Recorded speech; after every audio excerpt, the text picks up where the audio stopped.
السلام علیکم میرے پیارے دوستو، امید کرتا ہوں آپ تمام لوگ بہت اچھے سے ہوں گے۔ اللہ پاک آپ سب کو ڈھیر ساری خوشیاں عطا فرمائے، اور جمعہ کے دن کی تہہ دل سے میں آپ کو مبارکباد پیش کرتا ہوں۔ دوستو،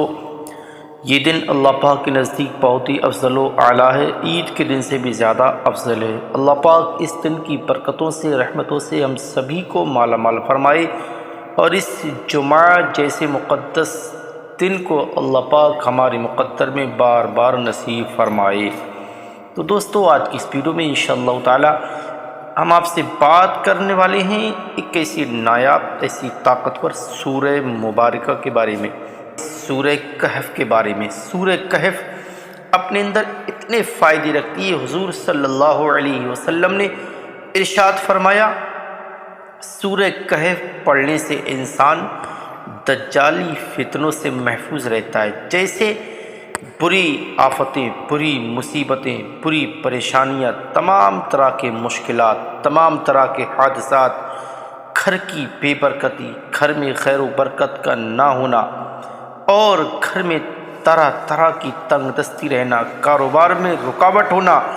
یا کسی بھی طرح کا جادو ٹونا آپ کے خلاف ہونا، انشاءاللہ سورہ کہف کی برکت سے اللہ پاک آپ کے گھر میں سکون والا ماحول بنائے گا۔ حضور صلی اللہ علیہ وسلم نے فرمایا، جس گھر میں سورہ کہف سنی جاتی ہے، اللہ پاک اس گھر میں خوشحالی عطا فرماتا ہے، تمام بلاؤں کو دور فرما دیتا ہے، تمام آفتوں سے نجات عطا فرما دیتا ہے۔ تو دوستو، نیت کر لیں، جمعہ کا دن بہت مقدس، بہت برکت والا دن ہے۔ ہمیں سورہ کہف کو پڑھنا نہیں ہے، صرف آپ سن لیں۔ جو لوگ پڑھنا جانتے ہیں پڑھ لیں، جو لوگ پڑھنا نہیں جانتے ہیں بہانہ نہ بنائیں۔ انشاءاللہ ہمارے چینل ٹی ایس ورلڈ کے ذریعے اس سورہ مبارکہ کو سن لیں اور ڈھیر ساری برکتوں سے مالا مال ہوں۔ تو دوستو، آج کی اس ویڈیو میں ہم آپ کو سنانے جا رہے ہیں سورہ کہف کی تلاوت۔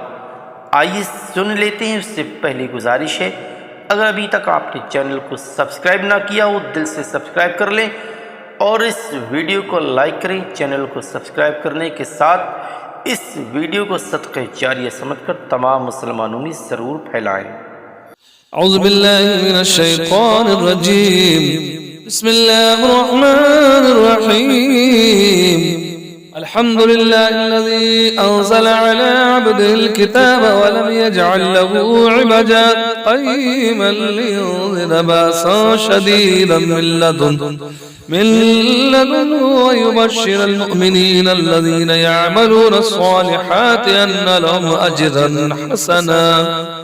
ماكثين فيه أبدا وينذر الذين قالوا اتخذ الله ولدا ما لهم به من علم ولا لآبائهم كبرت كلمة تخرج من أفواههم إن يقولون إلا كذبا فلعلك باخع نفسك على آثارهم إن لم يؤمنوا بهذا الحديث أسفا إنا جعلنا ما على العرض زينة لها لنبلوهم أيهم أحسن عملا وإنا لجاعلون ما عليها صعيدا جرزا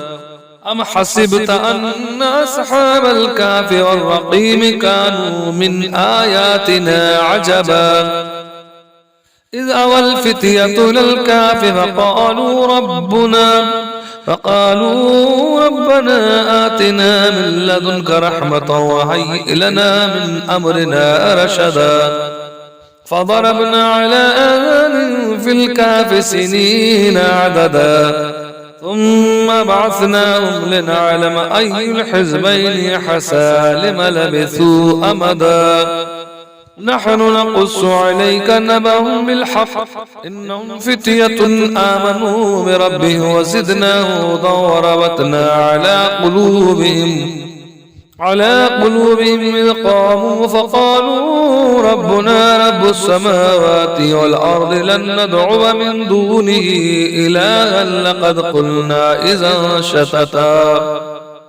هؤلاء قوم اتخذوا من دونه آلهة لولا يأتون عليه بسلطان بين فمن أظلم ممن افترى على الله كذبا وإذ اعتزلتموهم وما يعبدون إلا الله فأبوا إلى الكهف ينشر لكم ربكم من رحمته ويهيئ لكم من أمركم مرفقا وترى الشمس إذا اطلعت تزاور عن كهفهم ذات اليمين وإذا غربت تقرضهم ذات الشمال وهم في فجوة منه ذلك من آيات الله من يهده الله فهو المهتد ومن يضلل فلن تجد له وليا مرشدا وتحسبهم أيكانا وهم رقودا ونقلبهم ذات اليمين وذات الشمال وكلبهم باسط ذراعيه بالوسيد لو اطلعت عليهم لوليت منهم فرارا ولا ملئت منهم رعبا وكذلك بعثناهم لتسالوا بينهم قال قائل منهم كم لبثتم قالوا لبثنا يوما أو بعد يوم قالوا ربكم عالم بما لبثتم فابعثوا أحدكم بورقكم هذه إلى المدينة فلينظر أيها أزكى طعاما فليأتكم برزق منه وليتلطف ولا يشعرن بكم أحدا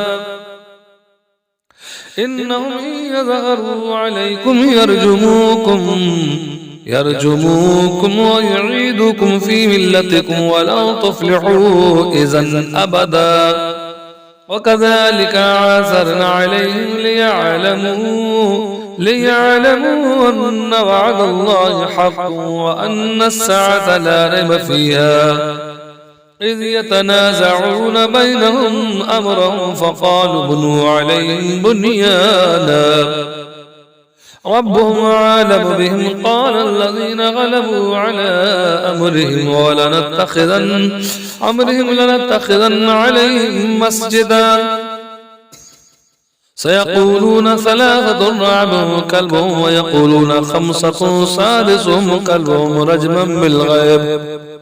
ويقولون سبعة وثامنهم كلبهم قل ربي عالم بعدتهم ما يعلمهم إلا قليل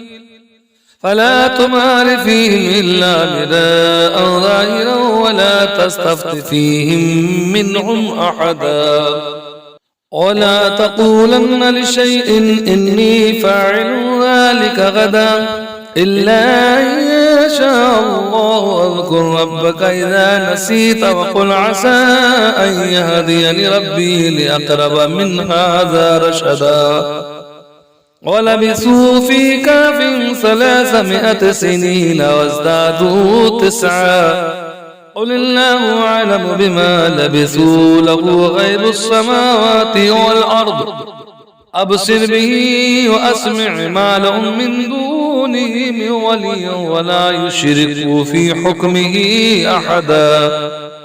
واتل ما أوحي إليك من كتاب ربك لا مبدل لكلماته ولا تجد من دونه ملتحدا واصبر نفسك مع الذين يدعون ربهم بالغداة والعشي يريدون وجهه ولا تعد عيناك عنهم تريد زينة الحياة الدنيا ولا تطع من أغفلنا قلبه عن ذكرنا واتبع هواه وكان أمره فرطا وقل الحق من ربكم فمن شاء فليؤمن ومن شاء فليكفر إنا أعتدنا للظالمين نارا أحاط بهم سرادقها وإن يستغيثوا يغاثوا بماء كالمهل يشوي الوجوه بئس الشراب وساءت مرتفقا إن الذين آمنوا وعملوا الصالحات إنا لا نضيع أجر من أحسن أملا أولئك لهم جنات عدن تجري من تحتهم الأنهار يحلون فيها من أساور من ذهب ويلبسون ثيابا خضرا من سندس وإستبرق متكئين فيها على الأرائك نعم الثواب حسنت مرتفقا. واضرب لهم مثل الرجلين جعلنا لأحدهما جنتين من عناب وحففناهما بنخل وجعلنا بينهما زرعا كلتا الجنتين آتت أكلها ولم تظلم منهن شيئا وفجرنا خلالهما نهرا وكان له ثمر فقال لصاحبه وهو يحاوره أنا أكثر منك مالا وأعز نفرا ودخل جنته وهو ظالم لنفسه قال ما أظن أن تبيد هذه أبدا وما أظن الساعة قائمة ولئن رددت إلى ربي لأجدن خيرا منها منقلبا. قال له صاحبه وهو يحاوره أكفرت بالذي خلقك من تراب ثم من نطفة ثم سواك رجلا لكن هو الله ربي ولا أشرك بربي أحدا. ولولا إذ دخلت جنتك قلت ما شاء الله لا قوة إلا بالله إن ترني أنا أقل منك مالا وولدا فعسى ربي أن يؤتيني خيرا من جنتك ويرسل عليها حسبانا من السماء فتصبح سعيدا زلقا أو يصبح ماؤها غورا فلن تستطيع له طلبا أحيط به وأحيط بثمره فأصبح يقلب كفيه على ما أنفق فيها وهي خاوية على عروشها ويقول يا ليتني لم أشرك بربي أحدا ولم تكن له فئة ينصرونه من دون الله وما كان منتصرا. هنالك الولاية لله الحق وخير ثوابا وخير عقبا. واضرب لهم مثل الحياة الدنيا كماء إن أنزلناه من السماء فاختلط به نبات الأرض فأصبح حشيما وتذروه الرياح وكان الله على كل شيء مقتدرا. المال والبنون زينة الحياة الدنيا والباقية الصالحات خير عند ربك ثوابا وخير أملا. ويوم نسير الجبال وترى الأرض بارزة وحشرناهم فلم نغادر منهم أحدا وعرضوا على ربك صفا لقد جئتمون كما خلقناكم أول مرة بل زعمتم أن لن نجعل لكم موعدا. ووضع الكتاب فترى المجرمين مشفقين مما فيه ويقولون يا ويلتنا ما هذا الكتاب لا يغادر صغيرة ولا كبيرة إلا أحصاها ووجدوا ما عملوا حاضرا ولا يظلم ربك أحدا. وإذ قلنا للملائكة اسجدوا لآدم فسجدوا إلا إبليس كان من الجن ففسق عن أمر ربه أفتتخذونه وذريته أولياء من دونه وهم لكم عدو بئس للظالمين بدلا ما أشهدتهم خلق السماوات والأرض ولا خلق أنفسهم وما كنت متخذ المضلين عددا ويوم يقول نادوا شركائي الذين زعمتم فدعوهم فلم يستجيبوا لهم وجعلنا بينهم موبقا ورأى المجرمون النار فظنوا أنهم واقعوها ولم يجدوا عنها مصرفا ولقد صرفنا في هذا القرآن للناس من كل مثل وكان الإنسان أكثر شيء جدلا وما منع الناس أن يؤمنوا إذ جاءهم الهدى ويستغفروا ربهم إلا أن تأتيهم سنة الأولين أو يأتيهم العذاب قبلا وما نرسل المرسلين إلا مبشرين ومنذرين ويجادل الذين كفروا بالباطل ليدحضوا به الحق واتخذوا آياتي وما أنذروا هزوا ومن أظلم ممن ذكر بآيات ربه فأعرض عنها ونسي ما قدمت يداه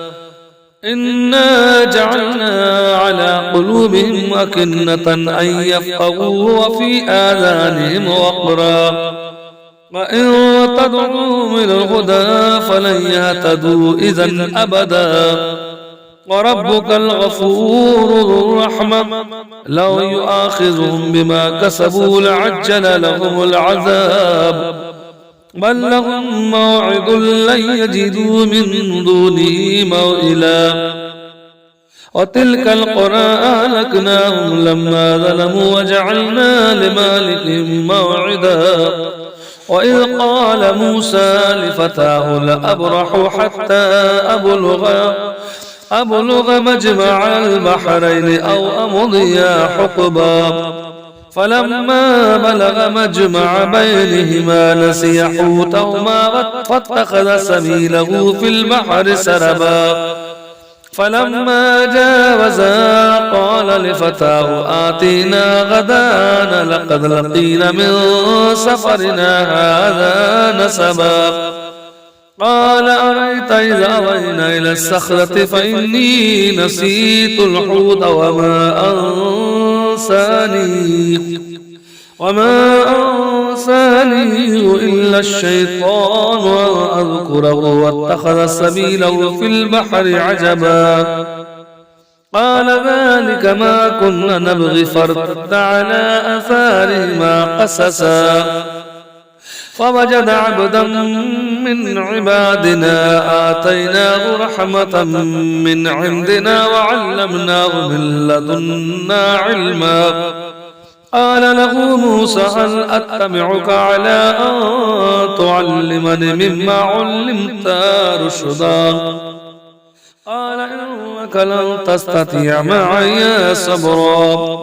وكيف تصبر على ما لم تحط به خبرا قال ستجدني إن شاء الله صابرا ولا عصي لك أمرا قال فإن اتبعتني فلا تسألني عن شيء حتى أحدث لك منه ذكرا فانطلق حتى إذا ركب في السفينة خرقها قال أخرقتها لتغرق قال لقد جئت شيئا إمرا قال ألم أقل إنك لن تستطيع معي صبرا قال لا تؤاخذني بما نسيت ولا ترحقني من أمري عسرا فانطلق حتى إذا لقي غلاما فقتله قال قتلت نفسا زكية بغير نفس لقد جئت شيئا نكرا قال ألم أقل لك إنك لن تستطيع معي صبرا قال إن سألتك عن شيء بعدها فلا تصاحبني قد بلغت من لدني عذرا. فانطلق حتى إذا أتيا لقرية استطعمها آلاف فأبوا أن يضيفوهما فوجد فيها جدارا يريد أن ينقض فأقامه. قال لو شئت لاتخذت عليه أجرا. قال هذا فراق بيني وبينك سأنبئك بتأويل ما لم تستطع عليه صبرا. أما السفينة فكانت لمساكين يعملون في البحر فأردت أن أعيبها وكان وراءهم ملك يأخذ كل سفينة غصبا. وأما الغلام فكان أبواه مؤمنين فخشينا أن يرهقهما طغيانا وكفرا فأردنا أن يبدلهما ربهما خيرا منه زكاة وأقرب رحما.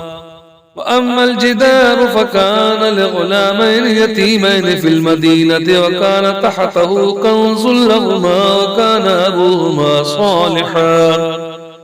فأراد ربك أن يبلغا أشدهما ويستخرج كنزهما رحمة من ربك وما فعلته عن أمري ذلك تأويل ما لم تستطع عليه صبرا.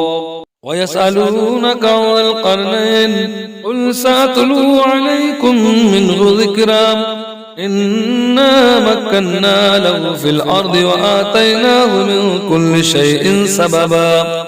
فأتبعا سببا حتى إذا بلغ مغرب الشمس وجدها تغرب في عين حمئة ووجد عندها قوما. قلنا يا ذا القرنين إما أن تعذب وإما أن تتخذ فيهم حسنا. قال أما من ظلم فسوف نعذبه ثم يرد إلى ربه فيعذبه عذابا نكرا. وأما من آمن وعمل صالحا فله جزاء الحسنى وسنقول له من أمرنا يسرا. ثم أتبع سببا حتى إذا بلغ مطلع الشمس وجدها تطلع على قوم لم نجعل لهم من دونها سترا. كذلك وقد أحطنا بما لديه خبرا. ثم أتبع سببا حتى إذا بلغ بين السدين وجد من دونهما قوما لا يكادون يفقهون قولا. قالوا يا ذا القرنين إن يأجوج وماجوج مفسدون في الأرض فهل نجعل لك خرجا على أن تجعل بيننا وبينهم سدا. قال ما مكني في ربي خير فأعينوني بقوة أجعل بينكم وبينهم ردما. آتوني زبر الحديد حتى إذا ساوى بين السدفين قال انفخوا حتى إذا جعله نارا قال آتوني يفرغ عليه قطرا. فما استطاعوا أن يظهروه وما استطاعوا له نقبا. قال هذا رحمة من ربي فإذا جاء وعد ربي جعله دكا وكان وعد ربي حقا. وتركنا بعدهم يومئذ يموج في بعض ونفخ في الصور فجمعناهم جمعا. وعرضنا جهنم يومئذ للكافرين عرضا. الذين كانت أعينهم في غطاء عن ذكري وكانوا لا يستطيعون سمعا. أفحسب الذين كفروا أن يتخذوا عبادي من دوني أولياء إنا أعتدنا جهنم للكافرين نزلا قل هل ننبئكم بالأخسرين عملا الذين ضل سعيهم في الحياة الدنيا وهم يحسبون أنهم يحسنون صنعا أولئك الذين كفروا بآيات ربهم ولقائه فحبطت أعمالهم فلا نقيم لهم يوم القيامة وزنا ذلك جزاؤهم جهنم بما كفروا واتخذوا آياتي ورسلي هزوا إن الذين آمنوا وعملوا الصالحات كانت لهم جنات الفردوس نزلا خالدين فيها لا يبغون عنها حولا قل لو كان البحر مدادا لكلمات ربي لنفذ البحر قبل أن تنفذ كلمات ربي ولو جئنا بمثله مددا قل إنما أنا بشر مثلكم يوحى إلي أنما إلهكم إله واحد فمن كان يرجو لقاء ربه فليعمل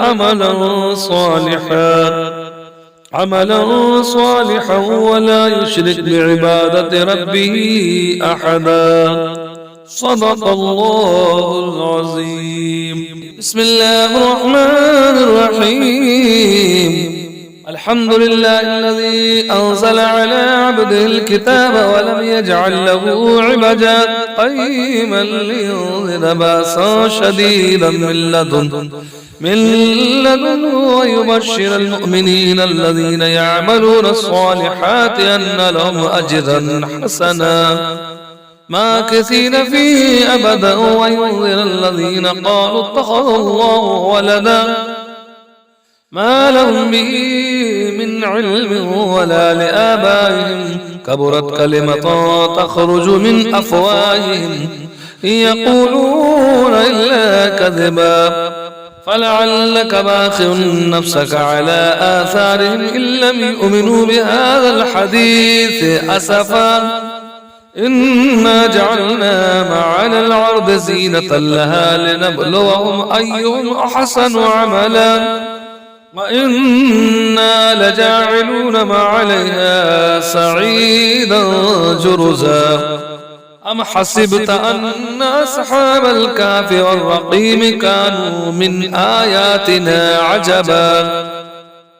إذ أوى الفتية إلى الكهف فقالوا ربنا آتنا من لدنك رحمة وهيئ لنا من أمرنا رشدا فضربنا على آذانهم في الكهف سنين عددا ثم بعثناهم لنعلم أي الحزبين حسى لم لبثوا أمدا نحن نقص عليك نبأهم بالحق إنهم فتية آمنوا بربهم وزدناهم هدى وربطنا على قلوبهم إذ قاموا فقالوا ربنا رب السماوات والأرض لن ندعو من دونه إلها لقد قلنا إذا شتتا هؤلاء قوم اتخذوا من دونه آلهة لولا يأتون عليه بسلطان بين فمن أظلم ممن افترى على الله كذبا وإذ اعتزلتموهم وما يعبدون إلا الله فأبوا إلى الكهف ينشر لكم ربكم من رحمته ويهيئ لكم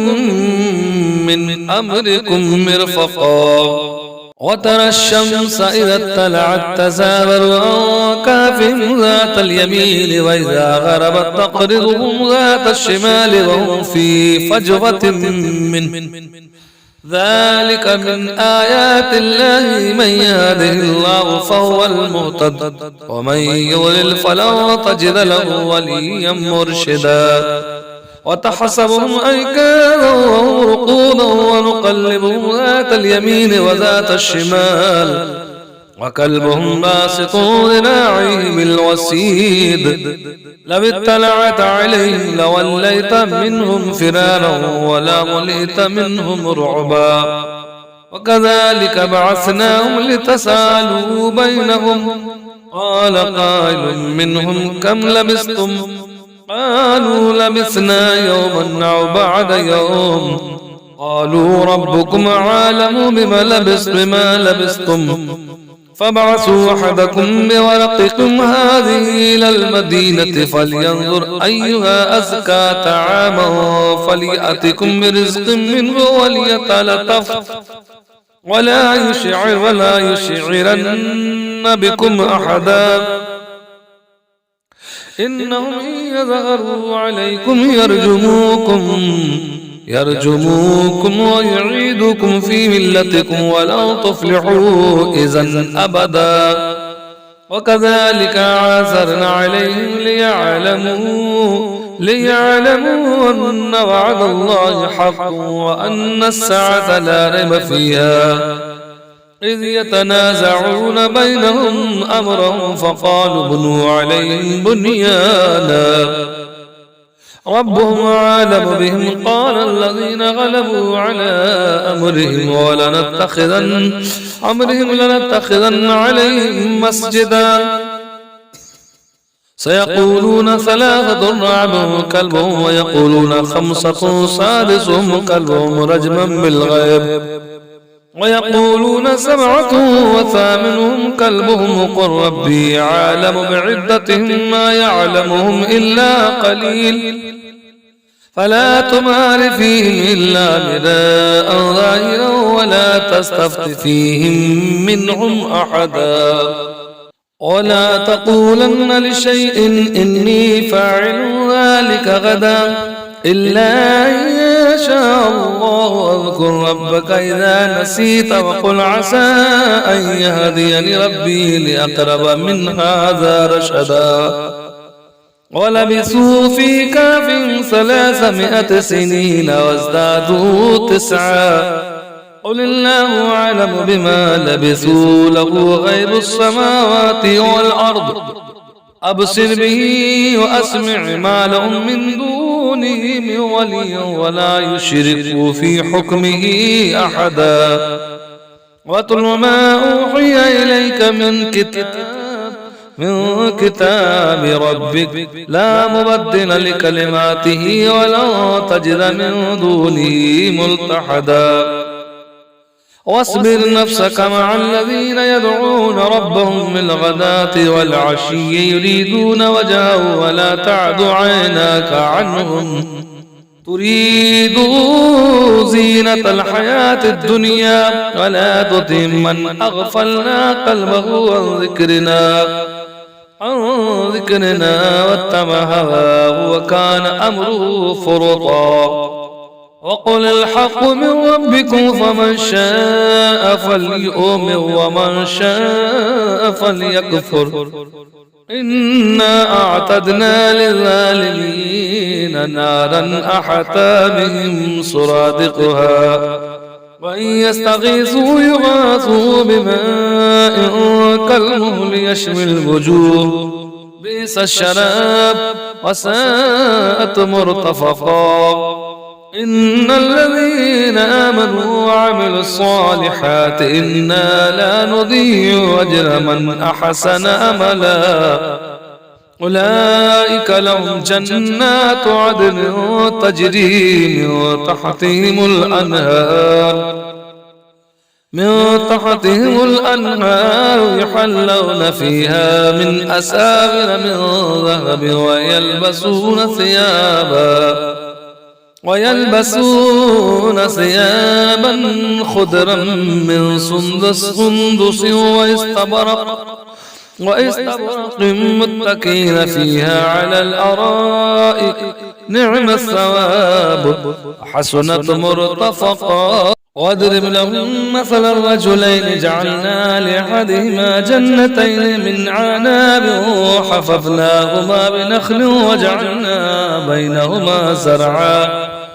كلتا الجنتين آتت أكلها ولم تظلم منهن شيئا وفجرنا خلالهما نهرا وكان له ثمر فقال لصاحبه وهو يحاوره أنا أكثر منك مالا وأعز نفرا ودخل جنته وهو ظالم لنفسه قال ما أظن أن تبيد هذه أبدا وما أظن الساعة قائمة ولئن رددت إلى ربي لأجدن خيرا منها منقلبا قال له صاحبه وهو يعابره أكفرت من الذي خلقك من تراب ثم من نطفة ثم سواك رجلا لكن هو الله ربي ولا أشرك بربي أحدا ولولا إذ دخلت جنتك قلت ما شاء الله لا قوة إلا بالله إن ترني أنا أقل منك مالا وولدا فعسى ربي أن يؤتيني خيرا من جنتك ويرسل عليها حسبانا من السماء فتصبح سعيدا زلقا أو يصبح ماؤها غورا فلن تستطيع له طلبا أحيط به وأحيط بثمره فأصبح يقلب كفيه على ما أنفق فيها وهي خاوية على عروشها ويقول يا ليتني لم أشرك بربي أحدا ولم تكن له فئة ينصرونه من دون الله وما كان منتصرا هنالك الولاية لله الحق وخير ثوابا وخير عقبا واضرب لهم مثل الحياة الدنيا كماء إن أنزلناه من السماء فاختلط به نبات الأرض فأصبح حشيما تذروه الرياح وكان الله على كل شيء مقتدرا المال والبنون زينة الحياة الدنيا والباقية الصالحات خير عند ربك ثوابا وخير أملا ويوم نسير الجبال وترى الأرض بارزة وحشرناهم فلم نغادر منهم أحدا وعرضوا على ربك صفا لقد جئتمون كما خلقناكم أول مرة بل زعمتم أن لن نجعل لكم موعدا ووضع الكتاب فترى المجرمين مشفقين مما فيه ويقولون يا ويلتنا ما هذا الكتاب لا يغادر صغيرة ولا كبيرة إلا أحصاها ووجدوا ما عملوا حاضرا ولا يظلم ربك أحدا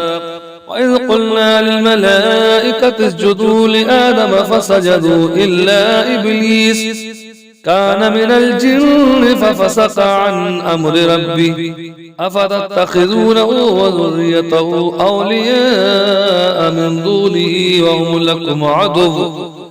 بئس للظالمين بدلا ما أشهدتم خلق السماوات والأرض ولا خلق أنفسهم وما كنت متخذ المضلين عددا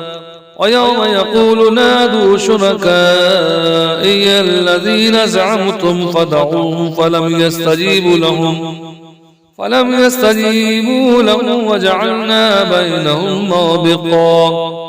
ورأى المجرمون النار فظنوا أنهم مواقعوها ولم يجدوا عنها مصرفا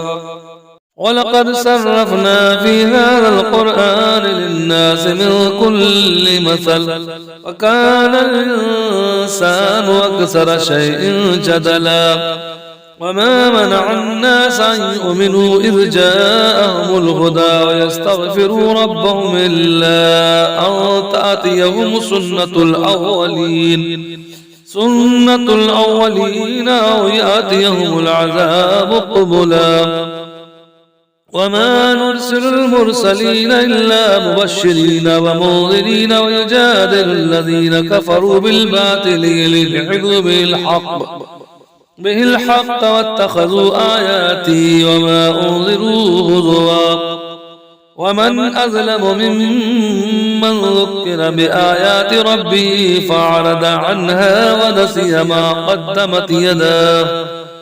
إنا جعلنا على قلوبهم أكنة أن يفقهوا وفي آذانهم وقرا وإن